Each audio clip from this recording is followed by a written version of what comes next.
Howdy, everybody. Just pulling out of the rehab facility where my mom is located. So I just want to tell you a story about somebody I ran into while I was in the facility. Um, there's an old timer there, probably close to my mom's age. I saw him sitting there for a while, and I was thinking to myself, man, that poor guy looks lonely. And I was trying to find my mom because she was not in her room. So I'm looking around, and then this guy calls me over. The old timer calls me over, and he's trying to locate his sister.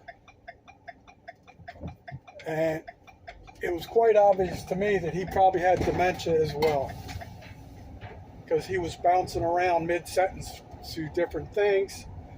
It was very sad to see. And the old timer had a beige ball cap on with the blue crab on the hat, and it had the crab. The coloring of the crab was the Maryland state flag, which is a very colorful flag. And you see a lot of those type decals and things of that nature. So I'm talking to the guy, and I said, "Hey, are you from Maryland?" And then he says, "Yes." And I said, "Well, I used to live in Catonsville, Maryland." And then he says to me, he goes, he's I'm asked, trying to just talk to the guy, make him feel okay. And mid-sentence, he says, "Yeah, we lost you in our unit," or something. Like, he just, I don't know if he's talking military or what, but he was clearly not all engaged mentally. So it just reminds me how terrible that disease is. And he kept asking. Then there's a young lady that comes by who's probably 35 or 40 years old. And he goes, "Nicoletta." He just sees a lady, thinks it's his sister. Well, his sister would probably be close in age. This young lady would be more like his granddaughter or daughter. It was just weird. Like, he had no idea. He lost his mind.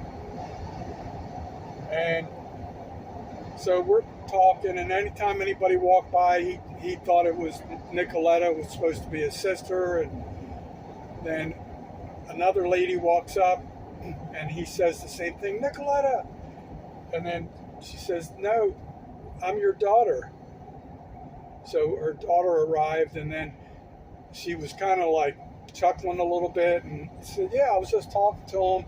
I saw his hat, and I used to live in Catonsville, Maryland, and so you could tell by reading her face that it's probably not the first time he's gone down this road looking for somebody that really doesn't exist." So it was sad. And I just wanted to share that because I've been talking to you about dementia.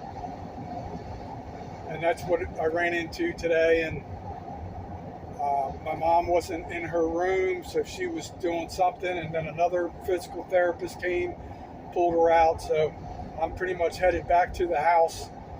And that's the end of that story for the most part. I just wanted to share that with you, and it's, you hate to see it. You hate to see it in your parents. You hate to see it in other people. But I'm sure that facility has a lot of those type people suffering from that debilitating disease. And if you've never been exposed to that, you're probably going to be exposed to it one day. So just learn how to try and deal with it. Basically, there's not a lot you can do, but you can try and just talk to the people, comfort them. You're going to hear the same questions over and over again. And this guy was losing total train of thought mid-sentence from one topic to another. So you could tell he was touched with that disease pretty in a pretty bad way. Well, that's the end of my little short tale, what I just encountered. Hope everybody has a great weekend. I'll be talking to you soon.